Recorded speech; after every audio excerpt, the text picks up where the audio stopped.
How's it going, guys? Welcome back to TheBlueShifting. Welcome back to Ethereal Enigma. And oh, the juiciness is starting.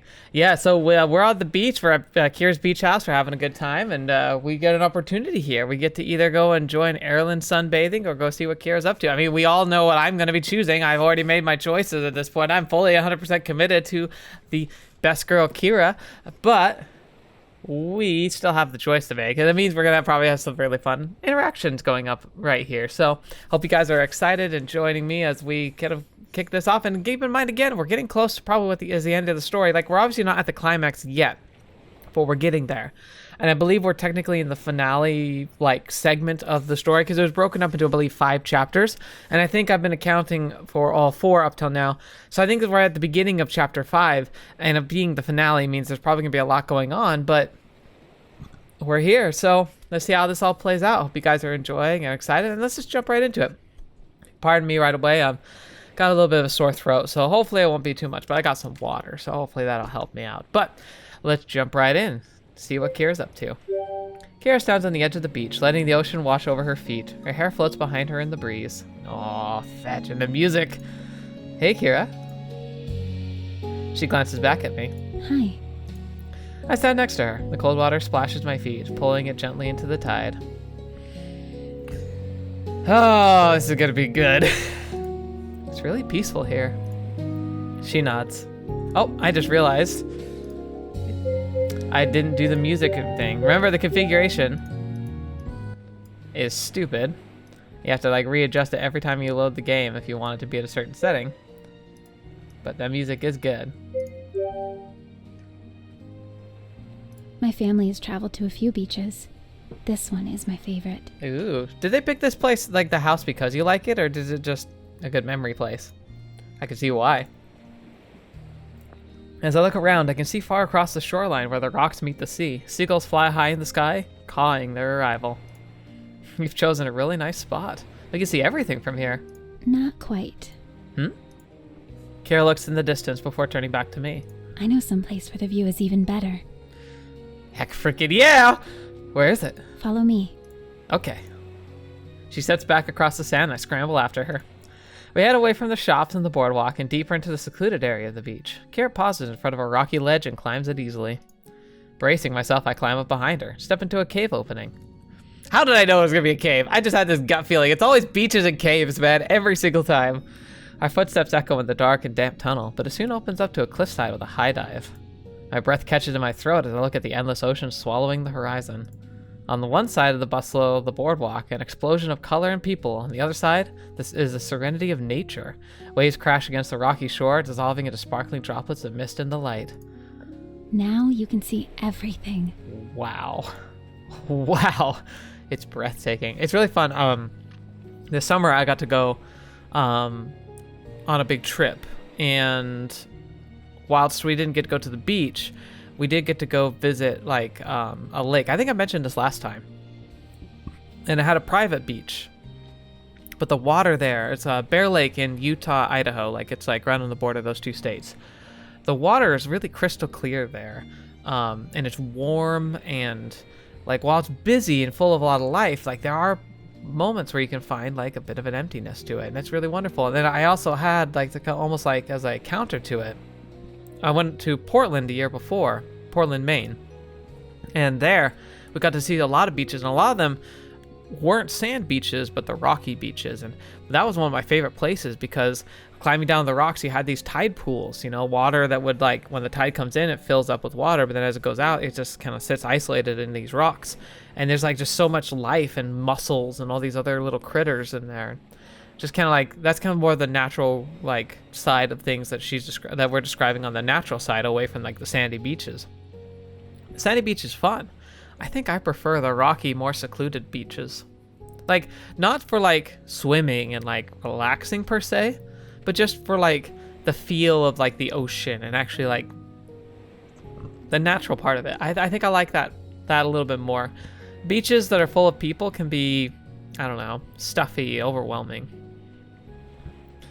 Man, I've been lucky to be at a lot of beaches, because even when I was younger, like my family took us to Hawaii for a vacation once, and like that was the true like glistening sand beaches and warm and like coral life and everything. It was wonderful. I'm lucky. I'm really lucky I've been able to spend some time at beaches. Thanks for bringing me here. She nods, settling on the edge of the cliff. I sit down beside her and notice a little mark on one of the cave walls. Squinting, I make out the name, Kira. No way, dummy. She's of course been here before. Like, did you carve that? I turn back to Kira. Did you carve your name into the wall? She nods, her cheeks dusting pink. When I was younger, I used to come here whenever I felt upset. Oh. Oh yeah? It's kind of a nice spot to be alone, I think. Seeing how big the world is helps put things into perspective. Oh yeah. I say it all the time, but perspective is the most important thing. All problems, all situations, like, it's all about like being able to put yourself in other people's shoes and put yourself in situations, even hypothetical situations that you aren't accustomed to. I also think being able to see big open spaces is a big one. And I think honestly seeing the planet like from space is the ultimate perspective. Someday I want to go to space really, really badly. I've said it many times, but seriously, it's like the ultimate bucket list. I think I'd give almost anything to do it. Almost anything. Just once, even just for a few minutes. To feel weightlessness, to look out the window and see the sphere of the planet. It'd be amazing. I really hope someday I can make that happen. Even just once, even for just a tiny fraction of time. It'd be enough. Especially if I could get up high enough to really get to see the curvature of the Earth. Not just like, there's upper atmosphere that would still be pretty cool, get to see the curve, but I mean like International Space Station type of level where like you can look down and you can just see it all, you know? And to be able to go, and the best, like, it'd be so cool to be on a spacewalk, even though it's like horrifically more dangerous. It'd be like, can you imagine? The closest I ever came, I think, was to an IMAX screening where they did a kind of like a high definition like camera on the side of an astronaut spacewalk. So you got to see a spacewalk like from the first person perspective, and that was unbelievable. Unbelievable. Because that perspective really makes it sink in, and just that was something people see. Like, it's so cool. Yeah, it makes you realize that there's so much more out there than just yourself. It's been years since I've been back, but this was my safe space for when everything felt overwhelming. Is that why you carved your name in the wall? She nods. My father once told me that you have to claim what's yours before someone else has the chance to take it from you.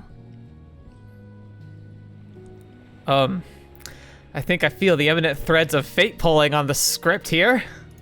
That sounds like something a businessman would say.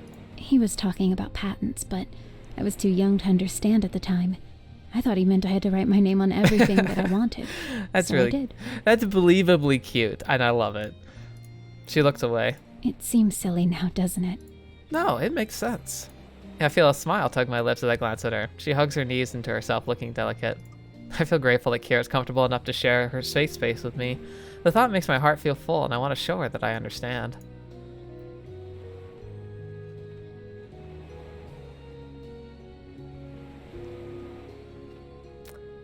It seems a little odd, but I kind of think I want to do it. Tell her thanks, that's cute. Claim her as my own, that's kind of cute, but too forward, I think. I think I want to do the name. I scoot next to the wall and flick open a pocket knife. Kira cranes her neck, watching me curiously. Carefully, I carve my name next to hers. Now it's space that we share together. She blinks a couple times before melting into a soft smile. Yeah! Right. As I return to her side, she gazes out towards the ocean. We remain side by side, watching the light dip down towards the horizon. I feel a soft weight on my shoulders. Kira leans her head against me.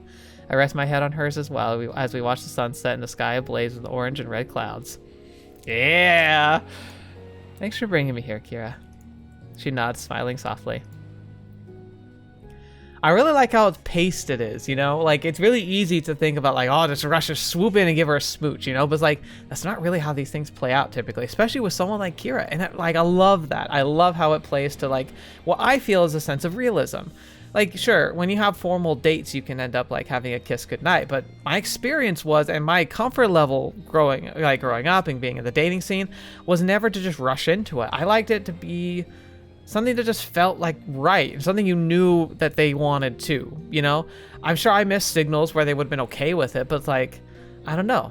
Those types of things are things I think need to be, you know, the right time in the right place. And not everyone wants to be super physical at first, you know? So take things at the right pacing. Don't be too eager. Don't be too thirsty, you know, just be yourself. Let them be themselves, and you'll find the right person and the right timing. It'll happen. Trust me, those types of things aren't really in your control. Not truly. Like, you have to have the gumption to take the step once you feel it, but you'll never feel like it's like perfect. It's just gonna happen. Anyway, once it begins to get dark, we decide to head back. After exiting the cave, we return to the sandy shores. Kira heads back to the group, but I spot Kosei standing by himself beside the ocean. What's up, man? He reaches for a flat stone and flicks it above the water just as I approach. It skips once or twice before plopping beneath the waves. Hey. Hey, man.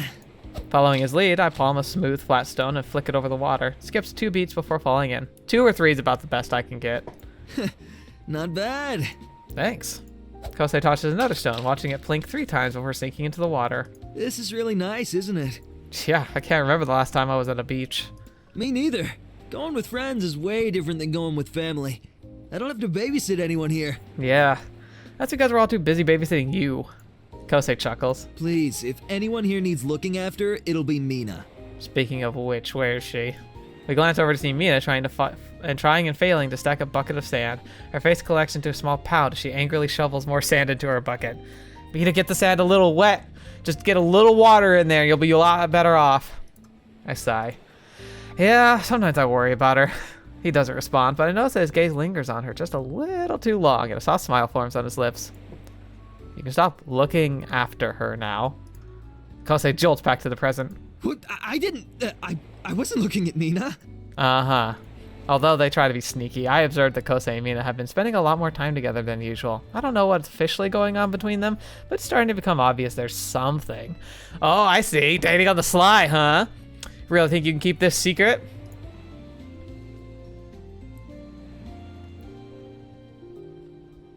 You know what? I don't have any claim to her whatsoever. Maybe if I let him know that I support the two of them be together, he'll open up to me about it. Seems like you and Mina have gotten closer. What makes you think that? You two have been hanging out one-on-one a lot. Have we? No, we haven't. Suddenly his eyes widen. Oh no, are you feeling left out? We aren't trying to exclude you. You know I'd never do that to my bro. I know, man. No, that's not what I meant. This isn't going at all the way I want it to. I think it's nice that you two are getting along. You do? Yeah, hopefully you'll continue to get along and become closer. Kosei pauses, then nods. Yeah, maybe. After a moment, he reaches for another stone. I bet I can skip this rock further than you can. Ah, sure, change the subject. You wish. We skip stones until we hear the group call out to us. Once everyone is returned, we clean up the area and collect our things. Then we head back to the house. I help put everything away as we wash up. After putting on some fresh clothes, I make a mask of yawn as I head out to the living room. It's still early in the evening, but I'm exhausted. Everyone else must be feeling the same way because the living room's empty.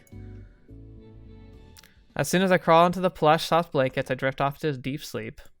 Aw. I wonder if there's like a scene if you have other routes selected there. Next morning, a delectable smell of baking goods entices me awake. Uncle Hajime must be baking again. I blink my eyes open and pause. This isn't my room. It takes a moment for the fog of sleep to lift. I remember that I'm at Kira's beach house. Have you ever had that happen? I mentioned this, I think, a while ago in a different video, but have you ever had the thing where, like, you go to sleep in a room that doesn't have, like, any windows or anything, so it's, like, pitch black, and, like, when you wake up, it's still super dark, and you have no clue where you are for a second, and you, like, freak out?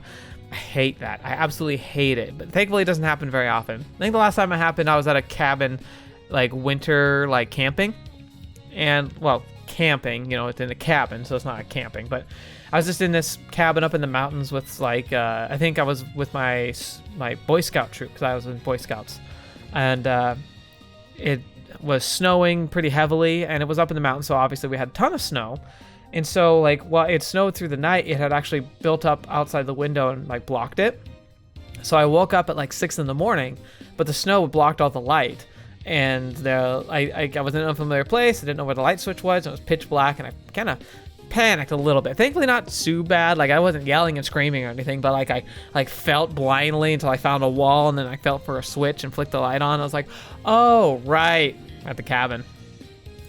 But if I'm here, why do I smell bread? I throw off my blankets and quickly change into my clothes. I head into the kitchen and see a marvelous spread of baked goods on the table. Toast, croissants, pastries, sandwiches, jam, and butter all neatly arranged, and a warm smell of dough lingers in the air. Kira glances up in surprise at my presence. Oh, you're awake. Yeah, good morning. Morning. She adjusts the final plate before stepping back. Did you make all of this?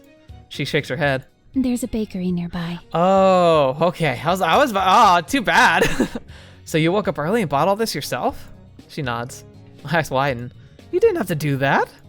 Before Kira can answer, Erilynn emerges from her room. I hear Kosei and Mina a step behind her. What is that delicious aroma? I smell it too. Is my cousin baking? It smells way too good to be him, though. Oh, thanks. All three of them freeze when they see the spread on the table. Whoa. Morning, everyone. Mina stares at me. Wait a second. Have you actually been baking? Pow in the presence of my baking glory. Do you really think I would... Hello, Kira. No, Kira got up early and bought all this food for us. Wow, really? Kira nods. Oh my gosh, Kira! We could have handled breakfast, or at the very least gone with you. It was no trouble. You're all my guests, and I want you to be comfortable. Yeah, but you're already nice enough to host us. This is too much. Let us make lunch and dinner. Kira's brow creases in a line of worry. She seems strangely nervous. I wonder if this is her first time hosting friends and she wants everything to be perfect. Erilynn seems to come to the same conclusion. She smiles warmly at Kira. Thank you, Kira. What a delightful selection.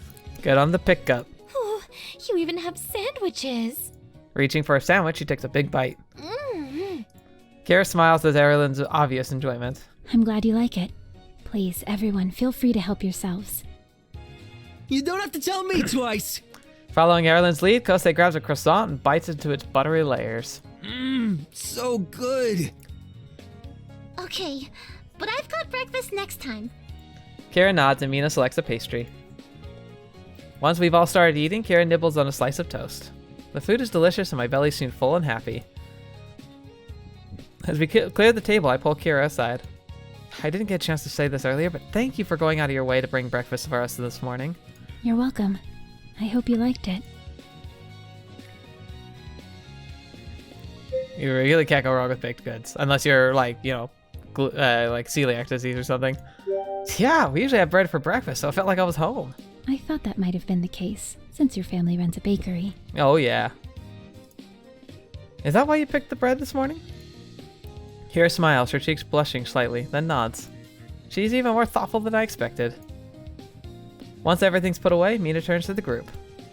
What does everyone want to do today? I want to stop by the shops before going to the beach. Oh yeah, I was smelling all kinds of delicious snacks yesterday. And today I'm definitely gonna buy myself a taiyaki. How can you be thinking about food after you've just eaten? Holy crap, Kosei. What is a taiyaki? It's a pastry shaped like a fish and filled with red bean paste. They're delicious. Oh, that actually sounds really good. I love, I've been able at the Asian supermarkets near here to get, is mochi with like red bean paste inside it, which is super good.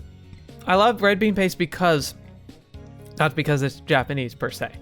Like, I know it sounds very weeby, of course, but it's not that. It's actually like, it's sweet without being overly sweet. Like, if I have something that's like milk chocolate, it tastes good, but it also like makes me feel all jittery and just like, bleh, like it gets overwhelming and gives me a big just rush and then crash of sugar. Red bean paste is really nice because it's like sweet, but like it's smooth too. That's the best way I could describe it. Kind of reminds me of like how dark chocolate's very similar, where it's sweet but not so sweet it's overpowering. You literally just ate. How are you still thinking of food? Mina and I, we think the same. That was breakfast and this is a snack. They're in totally different food groups.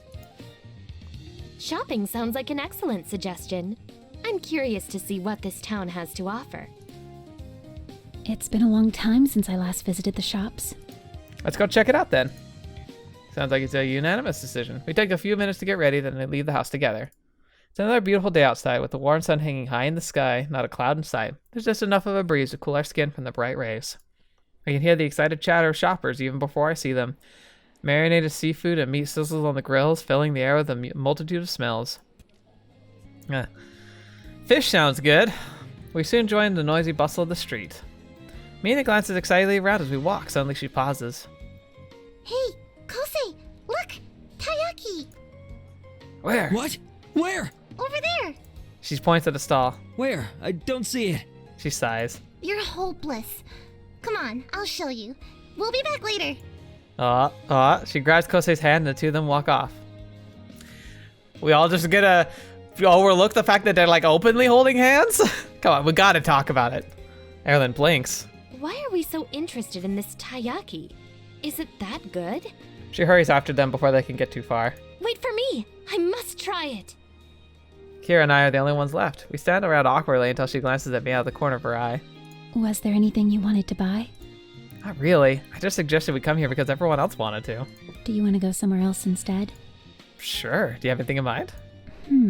Uh-oh. She's so skeevy.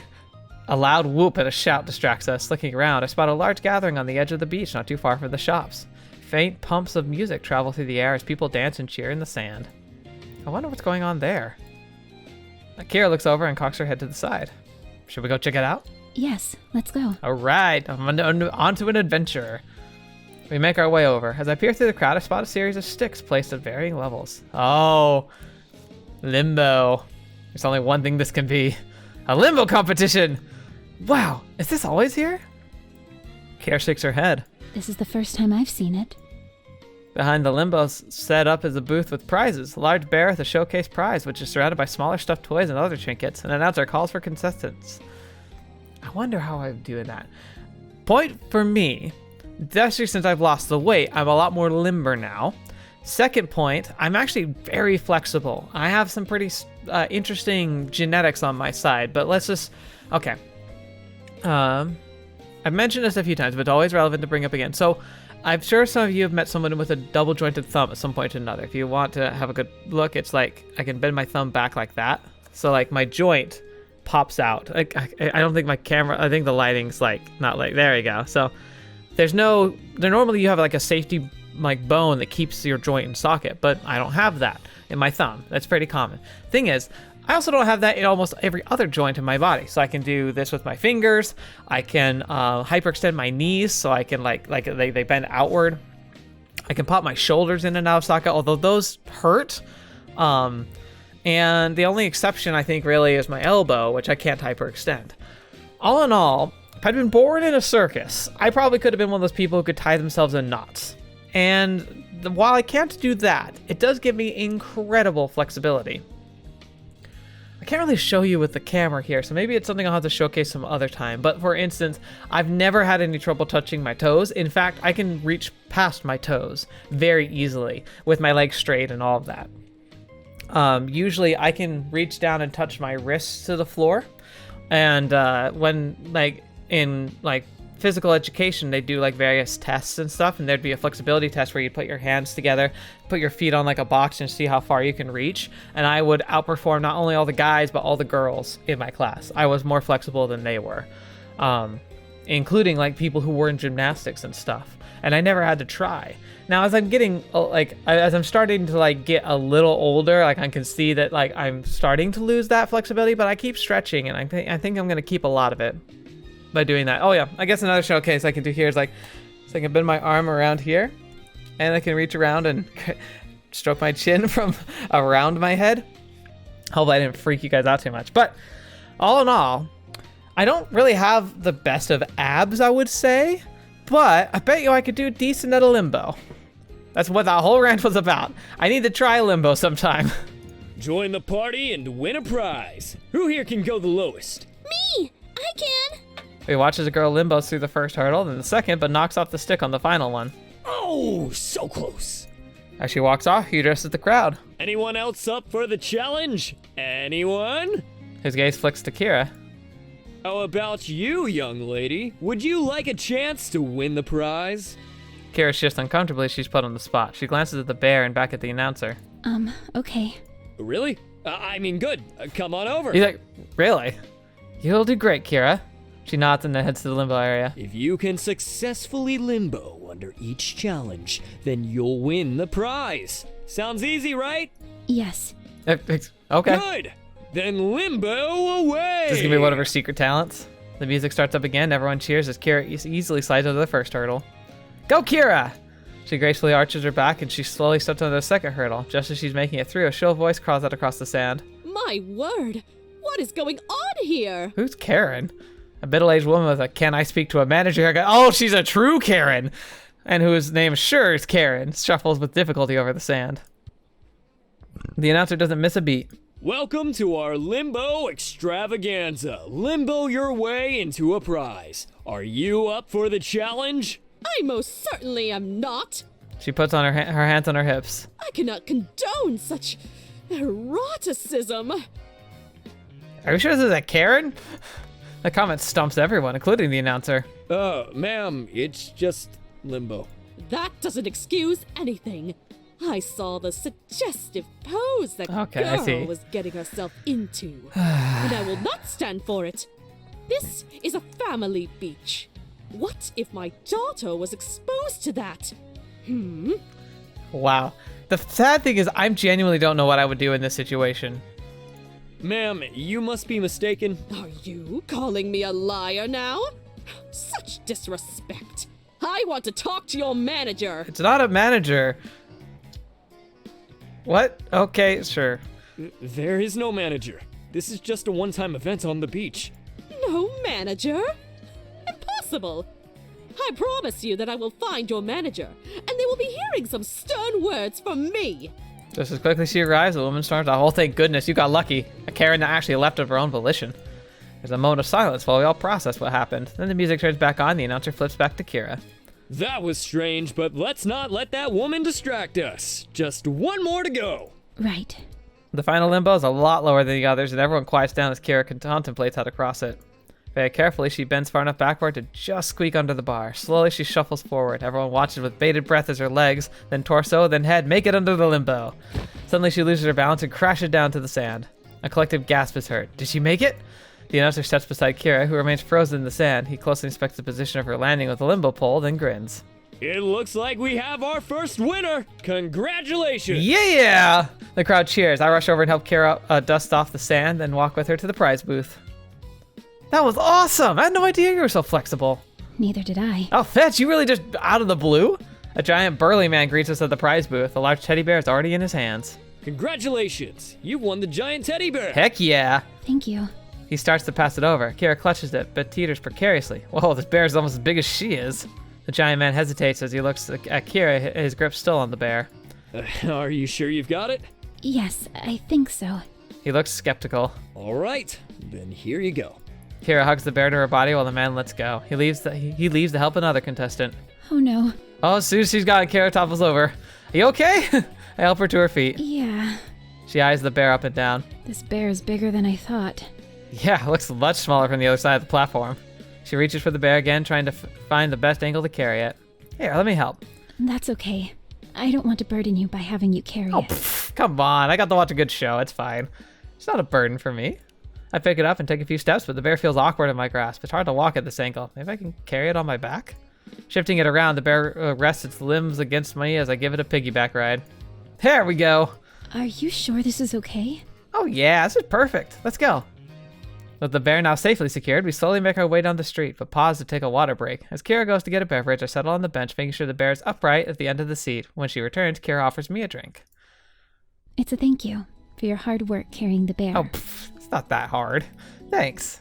I gratefully accept it while Kira sits next to me. As we sip our drink, she pats the bear on the head and giggles. I see you saved it a seat. Oh yeah, sorry. Should I put it somewhere else? She shakes her head, smiling. No, that was kind of you. I'm sure the bear appreciates it. Oh yeah. I hope so. What do you think what do you think it would say if it could talk? I'm not sure. What do you think? Growl. I can say thanks for winning me. I pitch my voice pretending to be the bear. Thanks, Kira. For winning me at the competition. You seem like a cool person, and I can't wait to hang out with you. Kira giggles. A slight blush dusts her cheeks. She glances shyly at me. Is that what you think? Yeah. I blink. I mean, the bear thinks that. Oh, right. Right. She turns to the bear. Thank you, Mr. Bear. Then her gaze shifts to me. I think you're cool too. Oh, yeah, thank you. Can't help but smile. Her blush deepens. But she won the bear. I like how that was a bit of a twist. Normally it's like the guy wins the prize, the gift to the girl kind of thing. But no, she won the gift for herself. She's a strong, independent woman who appreciates my bear voice, which is great because I'm sure nobody else does. After finishing our drinks, we continue walking home. I bounce the bear on my back, which brings a smile to Kira's face. I love watching how her eyes light up as the bear dances. Once we arrive at the house, we pause in the living room. Do you need help bringing the bear to your room? Kira shakes her head. Actually, you should keep it. You say she won the bear for me? I blink. Huh? But it's your prize. It seemed like you two really bonded. I think it'd be happier with you. Aw, thanks, Kira. I promise to take good care of it. You can visit whenever you like. I'll take you up on that. Yeah. She offers me a soft smile. I should go freshen up. Okay, I'll bring the bear to my room. Sweet. Yeah, look at that role reversal. After saying goodbye, I go back to my room, put the bear in the corner. I freshen up for the day's activities and relax in my room. Eventually, I hear the rest of my friends return to the house. Mina and Kosei split off into their rooms. After everyone takes some time to relax, we regroup and buy sushi for dinner. The seafood tastes so fresh and delicious. I bet it's fresh. After dinner, we lounge around the living room. Again. Come on, guys. We need to do something more exciting than just sit around. It's our last night here before we all go home tomorrow morning. We need to make the most of it. Should we go out and hunt snipes? What do you want to do? He grins excitedly. I know just the thing. There's a super fun new game I heard about. We should play it. All right, what kind of game you talking, bro? Mina looks intrigued. Ooh, what game? It's called Spin Dare. Okay. Huh, never heard of it. Me neither. Obviously, I'm unfamiliar with it. It's like a mashup of Truth or Dare and Spin the Bottle. The game will select 2 people at random and tell them what they have to do. It even tells you what your punishment is if you refuse to do it. Oh, this is gonna go great. That sounds pretty easy. It is! And the game is just an app on your phone, so it's simple to set up too. So, what do you think? Wanna play? Yeah, of course.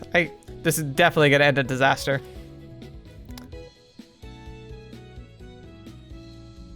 I'm nervous and excited. Oh boy, the type of suggestions that could come from Truth or Dare Spin the Bottle could be anything. I'm both nervous and excited by the thought. It's so true. It's like I could have picked a cheesy option, but that's just the truth of it. Yeah, we can give it a try. Awesome! You won't regret it. I hope not. Mina jumps up. Yeah, let's give it a shot. Sure, it sounds fun. I wonder what sort of suggestions it'll give. Kosei grins. You'll see. Which reminds me, the game only works if everyone agrees to do what it says. That shouldn't be a problem, right? Well, I mean, how far is this gonna go, man? Right. As long as the suggestions aren't terrible, I see no problem. Right. What if the suggestions are terrible?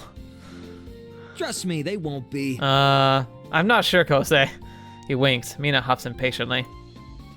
Come on, we said we're ready to play, so let's get started already. An app seems like it'd be something that'd be easy to tweak in your favor, you know? Like, make the dial pick options you want in specific ways. Alright. First, everyone needs to download the game. Oh, okay. We take a few minutes to download the app and open a room. Colorful wheel spins on the screen while we wait. Is everyone in?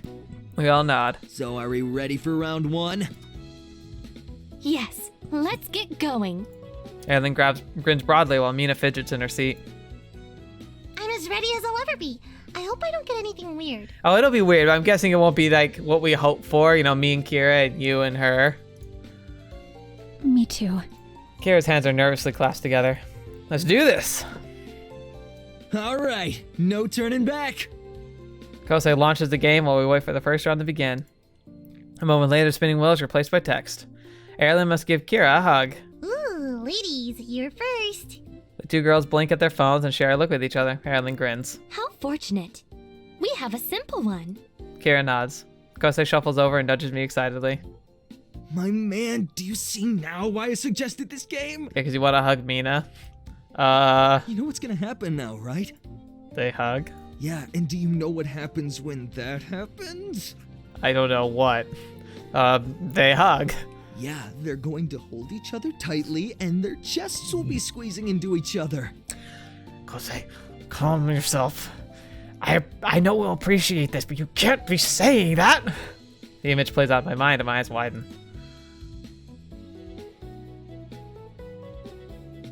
That's not how hugs work, but I am enlightened. Why didn't I think of that myself? So lucky Kosei's here to remind me. This truly is a magnificent game indeed. Indeed! Okay, come here, Kira. The girls scoot closer and wrap each other's arms around each other. After a short moment, they pull away. Aw, how cute. That was cute. What? That's it? Where's the squeezing? Where's the smooshing? Try not to show, but I too am disappointed by the lack of smooshing. Erilynn and Kira stare blankly at Kosei while Mina shakes her head. Me too, I'm just like, oh gosh, you idiot. Seriously? What sort of weird stuff goes on in your head? Oh, I don't think you want to know, cuz. Smooshing isn't anything weird, it's natural. What's smooshing? You're not making any sense. It's when two girls come together and their chests come together too. Smack! Stop! Shut up! Mina's eyes widen and she smacks Kosei hard in the arm. Ow! What was that for? Oh my gosh, I can't believe you right now. I know, right?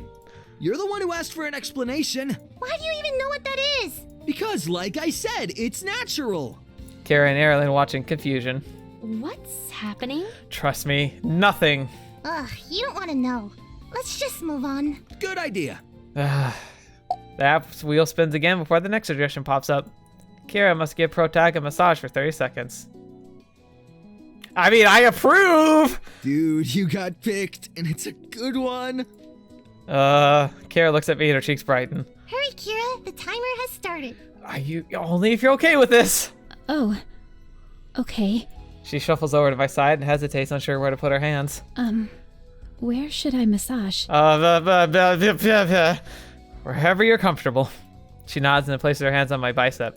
Oh. I'd be like, yeah! A soft gasp escapes her. What? Is something wrong? Her face flushes as she shakes her head. No, I just didn't realize how strong you are. It's quite firm. Funny enough, another flash from the past of my life. So, alright. For perspective, here. Had a good friend whom I had a crush on for years. Eventually, she actually developed a crush on me, but we were in the whole, like, feeling things out stage where I guess she knew she had a crush, but she wasn't, like, sure what to do with it. And I was just happy to be spending time with her. I was too scared to do anything about it. But there was another girl who I found out later was very much interested in me at the same time. And me and my crush were hanging out together, and this other girl came in, and she started being really flirty with me. Being a Dumbo idiot, I kind of was just like, kind of like just being friendly, didn't really realize it. But my crush got a little flustered at it, and she suddenly kind of said like, oh, hey, because like I was like standing up and she was sitting down on the floor, and she's like, hey, we got that thing we got to go do, right? And I was like, sure, okay. Because like, I personally didn't realize what was going on, but I was just like, yeah, I kind of would prefer to not be around here. Like I liked our alone time. And so like, I approached and she stuck out her hand and I grabbed her hand and pulled her up. As we were leaving, my crush started snickering and I said, oh, wait, what's so funny? And she's just like, oh, I just thought like, she pointed out how like, oh, that girl was kind of flirting with you. And I was like, I don't think so. She's like, she was. And then she said, I was tempted when you pulled me up to suddenly like to gasp and like fall into your arms and say like, oh, wow, you're so strong. See, blazing neon signs pretty much telling me that she had a thing for me. And I totally whiffed it because I was just like, I was just pleased to hear this. I had I'm such an idiot. Anyway, just this line reminded me because she was going to jokingly say that. But at the same time, the fact that it crossed her mind should have told me something. Oh, thanks. I tried to ignore the heat climbing up my neck and instead focus on Kira's massage. Her fingers are firm yet gentle. She applies just the right amount of pressure. I allow myself to relax at the moment, letting out a contented sigh. Her hands leave touches of warmth along my arm, dotting an allure that leaves me wanting more. As she leans closer, our eyes meet, and the warmth from within me brightens to a heated flame. For once, she doesn't look away, and I feel myself melting into deep pools of her eyes. We drift closer and closer. Fetch! There are people here! Suddenly, I hear a slight cough. Kira? Huh? You know you can stop now, right? Huh? Yeah, the timer went off like 20 seconds ago. Her hands immediately pull away, and a deep blush stains her face and neck. Sorry, I didn't hear it. Fetch, Kira, come on! Mina glances at me and back at Kira, raising an eyebrow. I catch Kira looking at me, and when our gazes meet, she looks away, blushing deeper. Okay, let's move on to the next one. I'm already approving this game. Yes, please.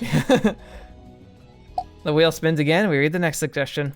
Mina must give Protag a kiss. Oh no, what I agreed to play this game, I didn't even consider Mina and I could match. Certainly not for something like this. I know we're supposed to skip dares, but maybe we can make an exception. No, cuz, this is no time to wimp out. We can do this. Now come here. Wait, what? What? I stare at Mina, who wears a smile on her face. She waits expectantly for me. Mina, are you sure you want to do this? Of course, why wouldn't I? Because he's your cousin? And? And he's your cousin? That's never stopped anyone before. Nani? What? My eyes widen.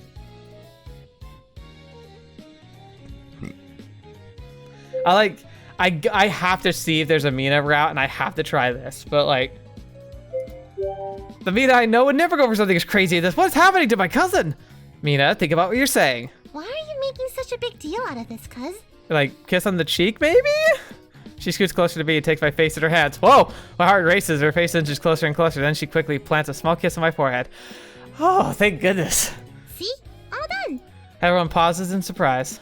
Wait, that was an option? It said kiss, right? She's not wrong. Oh, that makes way more sense. Kara breathes out a sigh of relief while Erilynn laughs. What? Why do you guys seem so surprised? No reason. Let's move on. We thought you were actually going to kiss your cousin.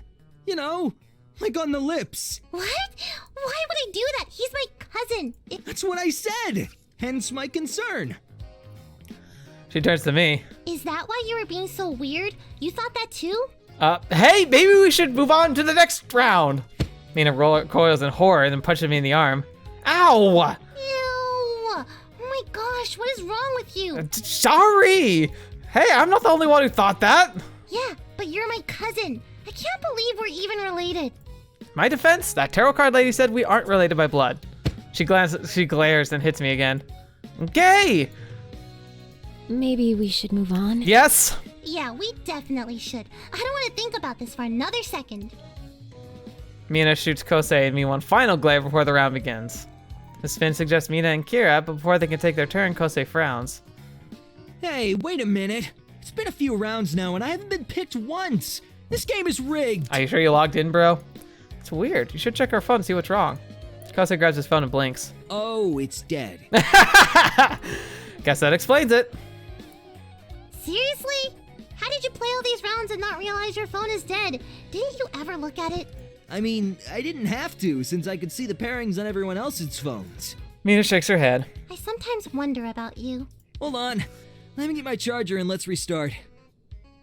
Kosei runs off. When he returns, he plugs in his phone. We make sure that he signs up properly before resuming the game. We continue to play long into the evening. The app has all sorts of suggestions ranging from funny to awkward. We keep laughing the whole night. Watching Mina and Kosei complete their dares together was the funniest. They tried really hard to pretend like they weren't enjoying it, but they obviously were. Eventually, we stop when everyone's growing tired. Stifling yawns, we say goodnight and then each return to our rooms.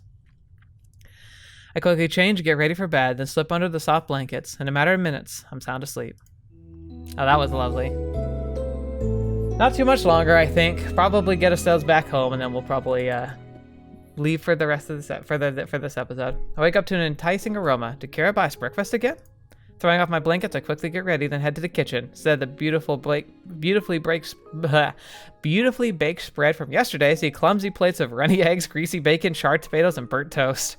Mina scrambles around the kitchen, looking pleased with herself. Good morning. Morning. What are you doing? What does it look like I'm doing? My heart sinks as reality sets in. Mina's cooking. One by one, the delicious smells entice my friends out of their rooms and into the kitchen. Kosei is the first to arrive, with Erilynn and Kira trailing behind. The delight on his face drops to alarm as soon as he sees Mina at the stove. Mina, what are you doing? She glances up in surprise, then she breaks into a huge grin. Oh, you're all up. I glance suspiciously at the plates lined up on the counter. How can something so deceptively good look so bad? I wanted to do something special to thank Kira for yesterday, so I made everyone Western-styled breakfast this morning. Eat up! Kosei's concern transforms into horror. Are you trying to kill us all? Mina rolls her eyes. Don't be so dramatic. I'm not. It's a legitimate question. Uh-oh. Kosei turns to me. My dude, back me up here.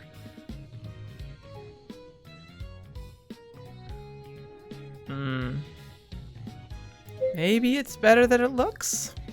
Kosei's right. The presentation could use some work, but Mina's practicing cooking with Aunt Emiko. Maybe she's improved.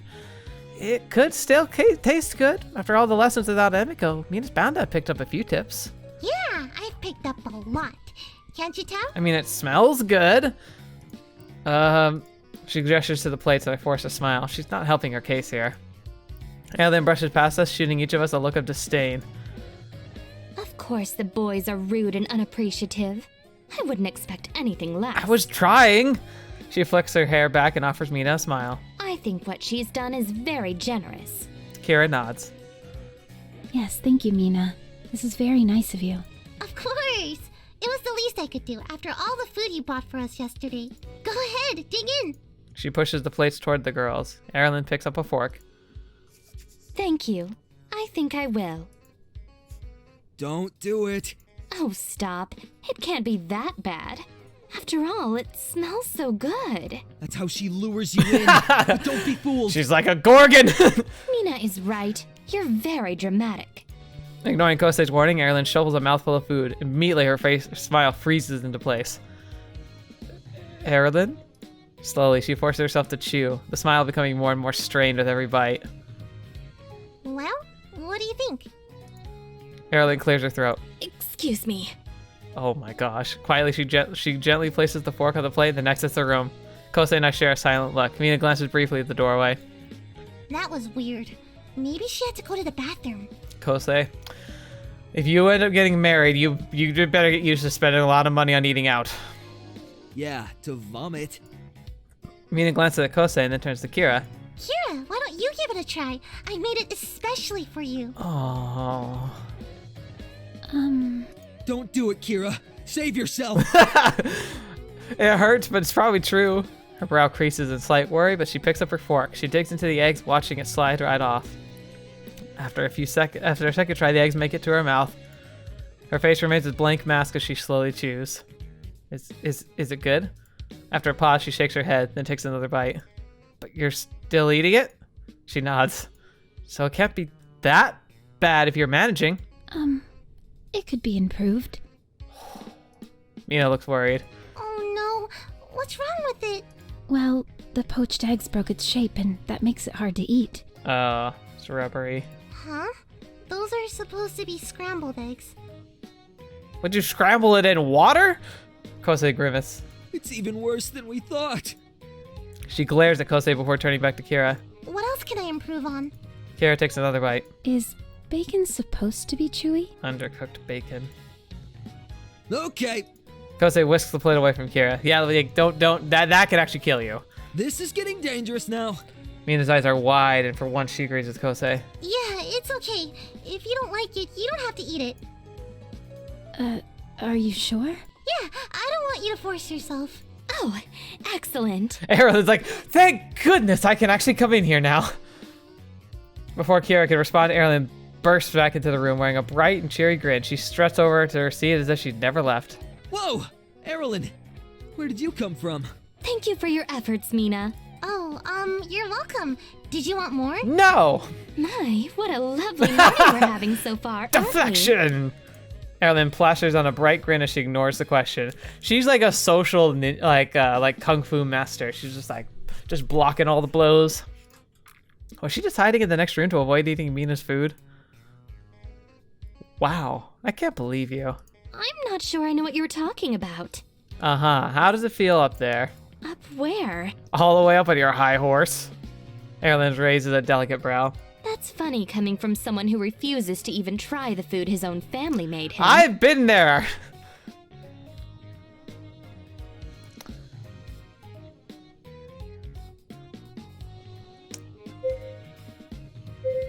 I mean, I shouldn't be a hypocrite, but I think I'll just let her like have the point here rather than try it.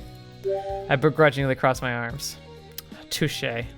She smirks and waits expectantly. Well, aren't you going to try it? Nope. Oh, come on. You're acting like it's going to kill you. It can't be that bad. You just said it's dangerous. Famous last words. Mina picks up a fork and takes a bite. Her eyes widen as she places the fork back down. So, Kira, are there any good breakfast places around here? We laugh and help Mina clean everything up. Afterwards, we order food from a local cafe Kira recommends. They offer Western-style food, and we each enjoy breakfast we were meant to have. When we're done eating, Mina sighs. The weekend is almost over. Yeah, today's the last day. I can't believe it went by so quickly. Kira nods. I know! Way too quickly. But we better start packing since it'll be time to go home soon. Aww. Oh, I'll miss it here. Me too. But our families will miss us more if we don't go home. Yeah, you're right. Reluctantly, we clean up the kitchen. Then everyone splits off to go pack their stuff. I hurry to my room and pile my things into my bag. And the bear. I have almost everything I brought, except I can't find my phone. Probably left it out front. As I exit my room, I hear Mina giggling and see her and Kosei standing close together in the living room. Their hands touch and their fingers intertwine as she offers her a towel. Hey guys! They both leap apart at the sound of my voice and the towel drops to the ground. Kosei scratches the back of his head trying to play it cool. Oh, hey, man, what are you doing here? I would be laughing. I'd be rolling on the floor. Are you spying on us? Because that's not okay. No, I think I left my phone here. I spot it tucked under the couch. And I was right. Oh, What are you guys doing? Nothing. nothing. That's a perfectly unsuspicious answer. Uh-huh. I was just returning Mina's towel. Yep, that's it. Nothing further. Okay. Why do you have Mina's towel? Oh, she left it last night when we went out. Ow! Before Kosei can finish, Mina punches him in the arm. What was that for? Gosh, Kosei, why do you keep taking my stuff? She glares a warning, tilted her head toward me. Do these two realize I have eyes that can see what's going on? Kosei's eyes widen as he panics. Oh, sorry. Wow, no comeback for once? You two must be really getting along. What? No, we aren't. That's why I took her stuff. Because it would be funny. Sheesh, how far along have you two gone? Mina continues to stare at Kosei, whose face pales. I need to finish packing. He darts out of the room before either of us can react. Once he's out of sight, Mina sighs. Sometimes I don't even know why I bother with him. Because he makes you happy? Yeah, Her face turns bright red when she realizes what she said. I mean, only because we're just friends, and friends make each other happy. Like you. You would make me happy too. It's okay if you like him more than a friend. Baby, if I show Mina that I support them together, she'd be willing to open up to me about it? That's true, but it wouldn't be in the same way. Why not? Because it seems like you and Kosei have gotten even closer lately. Me and him? Nina scoffs, but it feels forced. Yeah, but that's not a bad thing. I think it's great you two are getting along. Really? Yeah, you're both my best friends. Of course it'd make me happy to see you two happy together. Wouldn't it be awkward? Only if you, like, pretended you weren't dating for some weird arbitrary reason that wouldn't make any sense and awkwardly tried to, like, play it off as if you were totally still hating on each other. That might make it weird. Nope. In fact, I think it'd be great if you wanted to get closer with each other. Nina softens into a smile. That's good to know. Mina gathers up her towel. Anyway, I should finish packing. And so should you. Mom and Dad will kill us if we don't make it back in time. Yeah, they're looking forward to family day. I'll see you in a few. Okay. Make sure you have your phone. Make sure you have your towel. A blush stains her face as she hurries away. Hiding a chuckle, I double check that my phone is in my pocket, then finish packing. When I'm done, I move my stuff into the living room and wait for the others to finish. One by one, the group finishes packing. Everyone's in the living room except Kira. I better go check on her. Oh boy. I knock before poking my head into her room. She sits on the bed with no luggage in sight. Kira, do you need help packing? Where are your bags? I'm not heading back. Wait, what? Why not? It's nicer here than at home. Okay. I remember that Kira's parents won't be returning for family day. Is this because your family won't be around? Her gaze flickers up to me before looking away. You shouldn't stay here alone. Kira smiles softly. It's okay. No, it's not. She's quiet for a moment. It'll be worse being home alone. Come to our house. You can spend family day with us. I can understand her thinking. If she goes home, she'll be constantly reminded that her family isn't there. At least here at the beach, she has places to go to distract her. Then I'll stay here with you. My comment catches her off guard. No, you can't do that. Yes, I can. It's not right for you to be alone. But what about your family? As long as I'm home in time for family day activities tomorrow, my aunt and uncle won't mind if I stay here another night. I can't ask you to do that. You're not. I'm demanding. Then it's a good thing you don't have to. Before Kira can argue, Mina pops her head into the room. What's going on? Are you guys ready? You all can take the car and return home. I'm going to stay here a little longer. Yeah, and I'll stay here with Kira for one more night, but I promise to be back first thing in the morning. Mina glances from me to Kira and back again. A sly smile spreads across her face. Shut up! Oh, I see what's going on. You two want the place to yourself. That's literally not it! Kira's face turns beet red, but she doesn't deny it.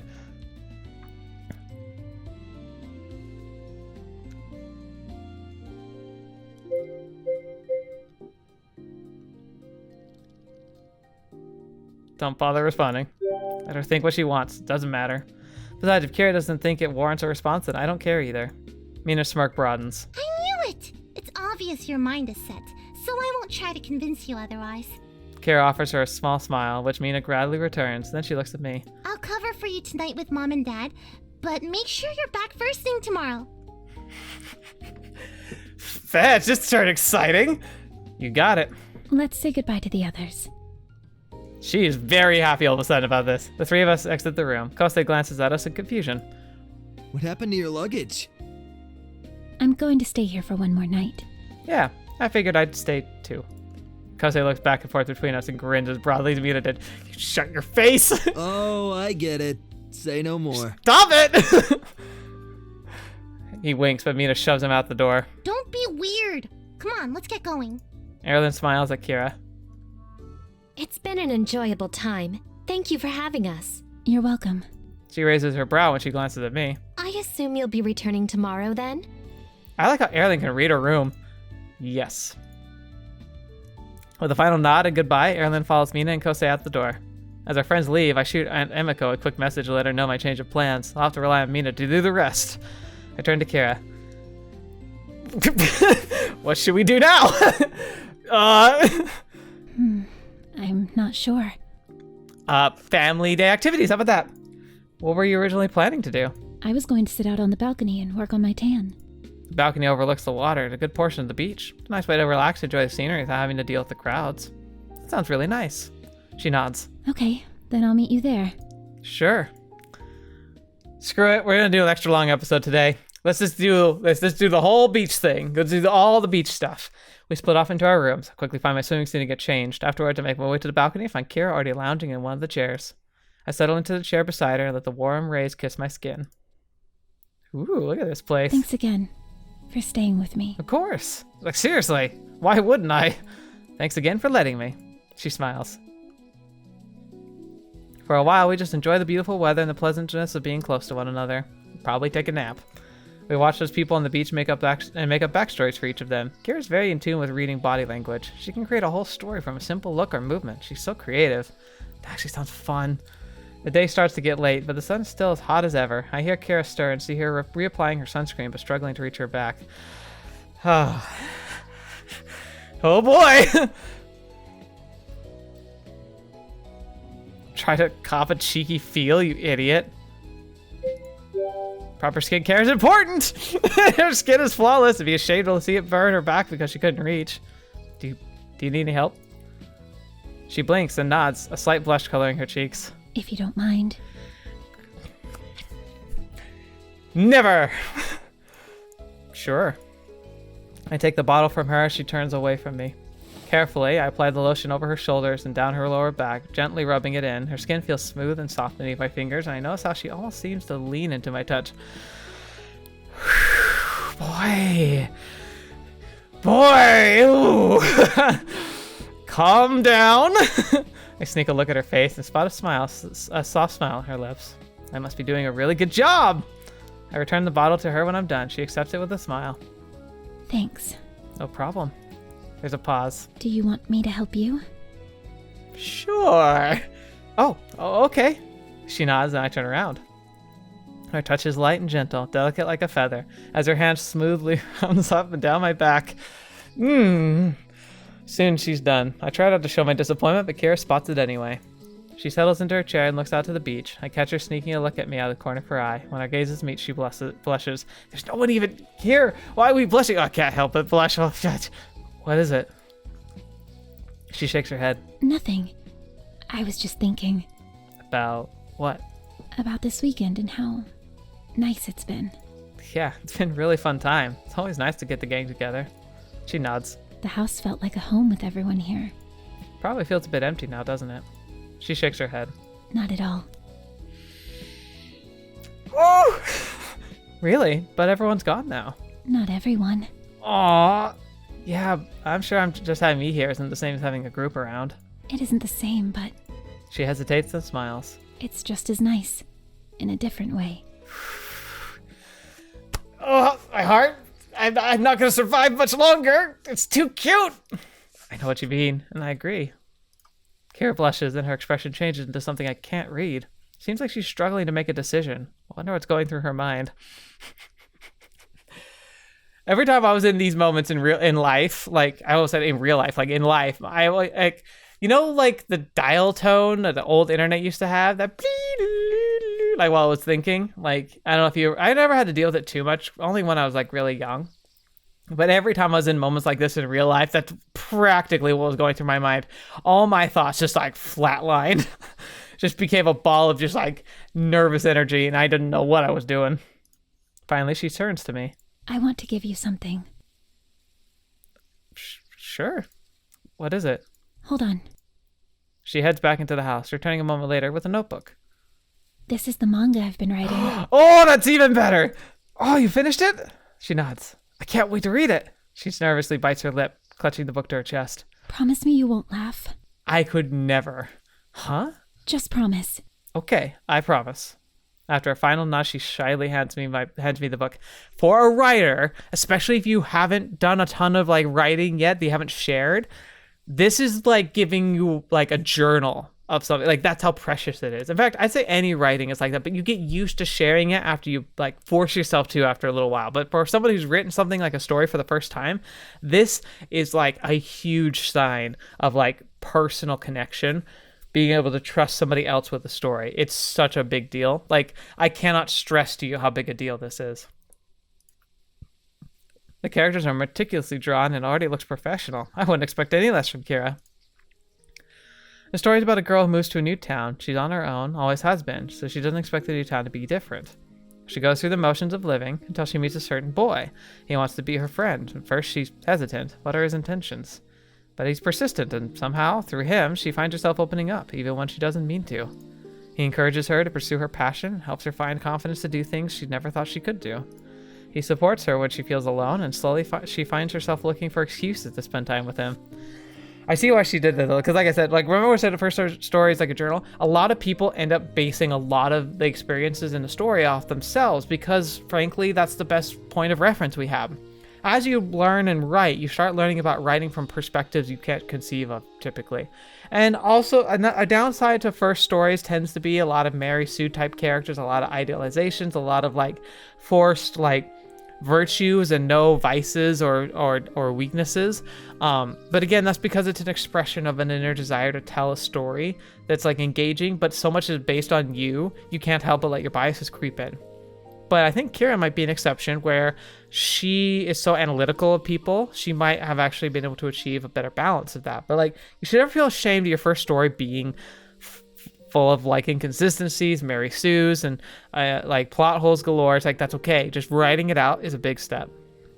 So anyway, so obviously this is very much based on her actual story. But again, writers tend to draw first and foremost from their own lives and experiences. And then as you have more experiences and as you write more, you start being able to branch yourself out more, especially because you start to understand that you can write things you haven't experienced, but in ways that are like compelling.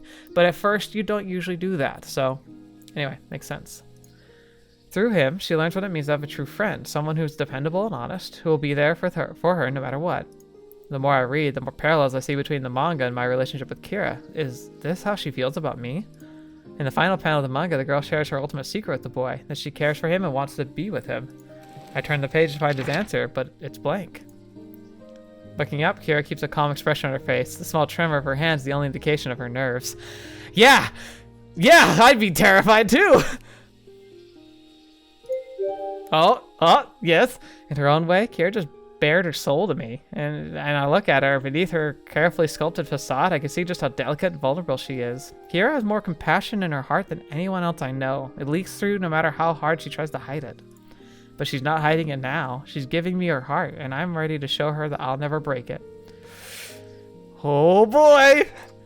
Picking up the pencil, I fill in the blank pages. My artwork is awkward at best, but I try anyway. I draw how much the boy wants to make the girl smile, how much he loves to hear the sound of her voice, her laugh, and her gentle nature. I draw how he loves spending time with her, even if it's just watching romantic shows together in her house. And I draw how she doesn't have to worry about being alone anymore because she now has him. Oh, look at that! Woo, boy!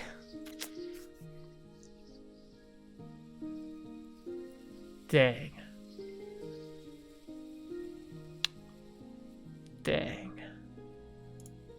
As soon as I set down the pencil, Kira smiles brightly and presses herself close to me, catching me by surprise. Whoa! The sky burns a fiery pink, framing Kira in a soft light. The warmth of her skin against mine makes my heart swell as if it's about to burst out of my chest. The world melts away until there's only the two of us. Aww! And I'm even better! She giggles as she buries her face against me. Thank you for finishing our story. It's not finished, Kira. It's just the beginning. I feel her smile. She glances up at me, meeting my gaze. How should the next chapter begin? Do you have any ideas? Her cheeks dust into a blush as she shyly looks away. Just one. Breathe. What is it? She hesitates, her blush deepening, then she looks into my eyes and smiles. This. Kira stands on tip of her toes and leans forward till our lips touch. The sweet taste of her ignites the passion that blooms in my chest. My arms snake around her waist, pulling her close. She melts into me, responding to my touch. My mind is filled with thoughts of how the most amazing girl I've ever met is in my arms, and I never want to let her go. Her patience and calm brings the very best out of everyone, especially me, and I don't know how I ever got this lucky. And it's real, too. People really can do this for you, can really bring out your best in ways you'd never expect. All too soon, we breathlessly pull away. That's a perfect start. She smiles, burying her face into my chest. We stay in each other's arms as we watch the sunset, only reluctantly parting when the last light disappears from the sky. Hand in hand, we return to the house and enjoy each other's company for the rest of the evening. We stay up way too late, neither one of us wishing for the night to end until we can't stay awake any longer. Eventually, I drift to sleep with a smile on my face. Oh yeah! Oh, yeah, it was worth it. Whew! Awesome. Yes! Alright, we'll wrap up this morning and then get to the rest of our stuff. The next morning, we wake up early to pack before the car arrives. Make sure to grab all my things and stuff them into my bag. When I'm done, I grab my luggage and wait for Kira in the living room. A moment later, she appears, rolling on her bag. Kira offers me a smile when she sees me. She hesitates and then cuddles against me for a quick hug. Good morning. Oh, good morning. Morning. As she tries to pull away, I playfully squeeze her back into me. Nope, not yet. She giggles. The car will be here in a minute. That means we still got a minute. She smiles and leans against my chest. As if on cue, the car arrives. Kira and I head out and help load up our bags. Once we're all settled and secure in our seats, the car roars to life. I gaze out the window, watching the last of the sparkling ocean pass by. The trip was amazing, even more than I could have imagined. I'm sad to say that has to end, but I'm excited to start this new beginning with Kira. I feel her head lean against my shoulder, and I gently rest my head on hers. I feel so comfortable with her. And I'm happy she feels the same way with me. My eyelids soon feel heavy, and before I realize it, I've drifted off to sleep. You just woke up! I guess you stayed up late. Eventually, the car jerks to a stop, waking me up, looking around to spot my house. Guess it's time to go. Kira follows me out of the car to grab my stuff. Thanks for letting me stay an extra night with you. She shakes her head. I should be thanking you for staying with me. It was no problem. And I'm so glad I did. She smiles shyly as a blush creeps into her cheeks. Gently, she leans into me and I wrap her into a hug. I hope you have a nice time with your family. Thanks. I'll let you know when we're done. Okay. Reluctantly, we part ways. I wave goodbye as I walk back to the house. Kira returns to the car and they drive off. When I enter, the family's gathered in the living room. There you are, cuz. I thought you'd forgotten about us. Never. Welcome back, dear. We just finished breakfast, but we left you a plate. Have you eaten yet? Not yet. Why don't you go put your stuff away and we'll warm it up for you? Thanks, Uncle Hajime. I head to my room, quickly unpack. After freshening up, I go downstairs to eat breakfast, and I join my family in the living room.